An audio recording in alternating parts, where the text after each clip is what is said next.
Lexus RCF GT3. So today I'll tell you a little bit about the car and how it relates to the production car and some of the other things that we have. So this car starts on the same production line as the street version of the Lexus RCF. So the center section of the car plus some of the roof panels are directly from that car, and then the front and rear end get modified to be basically allow us to have cars that can bolt on and bolt off quickly for us to do changes on the track. But the center of the car and everything down, the door frames and all of this here is from the production car. So the doors here you can see have the same outline as the production car, but they're made out of carbon composite. So most of the body panels on the car are carbon composite, just for lightweighting, for us to have as low weight as possible for race purposes. Is it the same chassis as the R? Yes. So it starts. Yeah, the center section comes off the same production line as the street car. So this gets reinforced with some tubing and stuff inside, to provide a safety cage, but it's the same part. And the cool thing is that the race car uses a lot of parts from the production car. So like the paddles on the steering wheel are straight from the production RCF. And they get adapted to the race version of the wheel. But here, instead of an 8-speed automatic, they're connected to a 6-speed sequential transaxle that sits in the back of the car. But the cool thing is the race drivers, when they sit in there, they're tapping the same paddles you guys tap in your own car, which is like really neat. So outside of that, the engine is a 2UR GSC, just like in the production car, just like in many of the other Lexus that have a V8. But this one gets sleeved and poured out from 5 liters to 5.4 liters. But the cylinder rod, the cylinder castings are what you get on the production car, but modified for race duty. They use a direct injection just like the production cars, and they actually use the units the same parts and pieces for that. I'm sorry to interrupt. Does boring out the engine, does it increase the horsepower and the torque numbers? Yeah, so the target for this engine when it's built is around 540 horsepower, but with series rules we're anywhere between 500 and 540 depending on the intake restrictors that they give us to try to make everybody equal basically. Right. So if you guys have one type of engine, we have another and so on. But the engine is built up for race duty, and this is of course a dry sump system that has a big oil tank in the front. And then the 6-speed sequential has a clutch just like a traditional car, but it's usually only used kind of starting off. It has electric power steering, and the electric power steering system is actually out of a Lexus RX. So they found that was the best way to optimize the parts in here. So that's kind of the connection to the road. It's like cool to see all the parts and pieces that translate back and forth. And the same thing you see these guys just wheeling on the track here, just powering up to RX, which is kind of cool. So if you see some of that stuff. That's crazy. And then outside of that, you might see me running behind the car to the swing gear. We're fortunate to have an adjustable wing. So these adjusters here, you can see me go in and turn a wrench, and that allows the wing to sit up or down.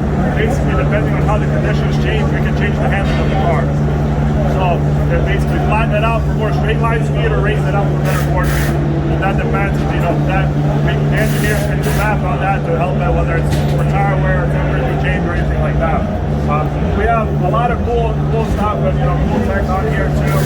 Like we have a rear view camera and backup radar sensor here, which is kind of cool. It basically allows us to see what kind of car is coming at us. The drivers have a display in the middle and they can see what's coming at them, and the radar helps them to estimate speed. So we can know based on the radar if it's a car that we're racing against, whether they should fight. It's one of these guys that's not in our class, so we can let it go so we're not wasting fuel. So there's all kinds of little bits and tricks in each feature. These cars use 18x10 BBS wheels with Michelin slicks, and the tire and wheel combination weighs about 55 pounds apiece. So when you see us kind of hopping back and forth running around, they use a single lug with drive bits on the back, which is basically like having lug studs installed in the back of the wheels. That's what allows us to use only a single lug and to be able to seat them in there.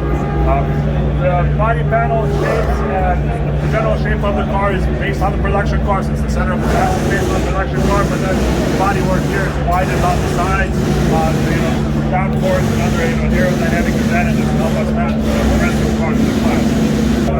Are these cars much different than from last year? No. So our cars are the same cars last year. So they're new chassis, but same build, same type of build. Nothing added. No. And then on the wheel wells, one side clockwise, the other counterclockwise. You got to pay attention. That's correct. They have to switch it back and forth. Right. Yeah, so everything tightens to the rear. So whenever you're setting up the car, you just kind of want to send it to the rear and tighten it in that direction.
So we have the Lexus RZ over here, which is the fully electric vehicle from Lexus.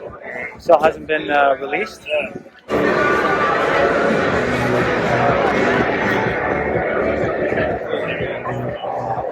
this will be coming out later on this year, based on the Toyota BZ, I believe. Wheels are kind of nice, I guess. Not my prime choice, but relatively nice. I like the fact that it's got dual color paint scheme with the black and the gray. There you got your electric plug outlet over there, or inlet. It looks very similar to an RX. I like the badging over here. Very nice. And then this has Lexus's new Direct 4 all-wheel drive system, which is performance oriented. Look at this cool little thing over here. Apparently that's for our better aerodynamics. You get to see that. Really, really nice.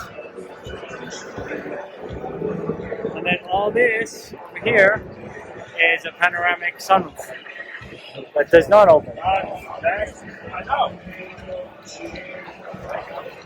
So, little quick look at the Lexus RZ 450.